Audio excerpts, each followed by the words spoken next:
PM Kisan Samman Nidhi যোজনায় নথিভুক্ত কৃষকদের জন্য বিরাট বড় খুশির খবর। পিএম কিষাণ সম্মান নিধি যোজনার 23তম কিস্তির টাকা দেওয়ার অফিসিয়াল তারিখ ঘোষণা করা হলো। অফিসিয়াল ওয়েবসাইটে আপডেট চলে আসলো ভারতের কোন জায়গা থেকে কখন টাকা ট্রান্সফার করা হবে। ইতিমধ্যেই মাননীয় মুখ্যমন্ত্রী শুভেন্দু অধিকারী পিএম কিষাণের টাকা দেওয়ার তারিখ ঘোষণা করেছিলেন, যা আগের ভিডিওতে আমরা আপনাদেরকে ইনফর্ম করেছিলাম। এবার চলুন আজ আমরা অফিসিয়াল ওয়েবসাইট থেকে 23তম কিস্তির টাকা দেওয়ার ফাইনাল তারিখ, স্থান ও সময় দেখে নেব।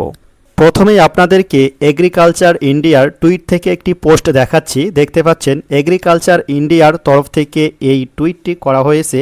পিএম কিষাণ সম্মান নিধি 23তম ইনস্টলমেন্ট, তারিখ 20 জুন, স্থান হুগলি, তারকেশ্বর, পশ্চিমবঙ্গ। পিএম কিষাণের অফিসিয়াল ওয়েবসাইটেও আপডেট দিয়ে দেওয়া হয়েছে। পিএম কিষাণের অফিসিয়াল ওয়েবসাইটে ঢোকার সঙ্গে সঙ্গে একটি পপ আপ শো করছে। দেখতে পাচ্ছেন এটি হিন্দিতে লেখা রয়েছে, এটিকে আমি বাংলায় ট্রান্সলেট করে নিয়েছি।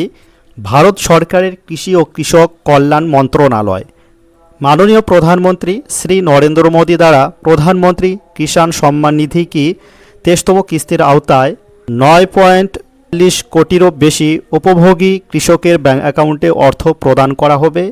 18,880 কোটিরও বেশি টাকা সরাসরি হস্তান্তর করা হবে। তারপরে তারিখ দেখতে পাচ্ছেন 20 জুন 2026, সময় দুপুর 3:45।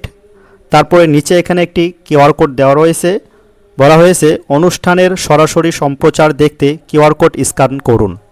তারপর পপ আপটি কেটে দিয়ে নিচে আসলে এখানে দেখতে পারবেন লেখা রয়েছে the honourable prime minister will release the 23 instalment of the PM Kisan on 20 June 2026 from Tarakeswar, Hooghly, West Bengal. এবং নিচে কিন্তু এখানে লেখা রয়েছে যে রেজিস্টার্ড ফার্মার জন্য ইকেওয়াইসি ম্যান্ডেটরি, এবং ইকেওয়াইসি আপনারা ওটিপি বেসডও ইকেওয়াইসি করতে পারবেন, এবং আপনারা সিএসসির মাধ্যমেও আপনারা ইকেওয়াইসি করতে পারবেন। তো বুঝতে পারলেন এবার কিন্তু মাননীয় প্রধানমন্ত্রী শ্রী নরেন্দ্র মোদী পশ্চিমবঙ্গের হুগলি জেলার তারকেশ্বর থেকে আর দুদিন পরে অর্থাৎ 20 জুন দুপুর 3:45 কৃষকদের ব্যাংক অ্যাকাউন্টে 23তম কিস্তির টাকা রিমোট টিপে ট্রান্সফার করবেন, এবং ধীরে ধীরে প্রত্যেক কৃষকের ব্যাংক অ্যাকাউন্টে 2000 টাকা করে ক্রেডিট হবে। তো বন্ধুরা, আজকের আপডেট এই পর্যন্তই। আমাদের পরবর্তী আপডেট ভিডিও পাওয়ার জন্য আমাদের চ্যানেলটিকে সাবস্ক্রাইব করুন এবং আমাদের পাশে থাকুন। ধন্যবাদ।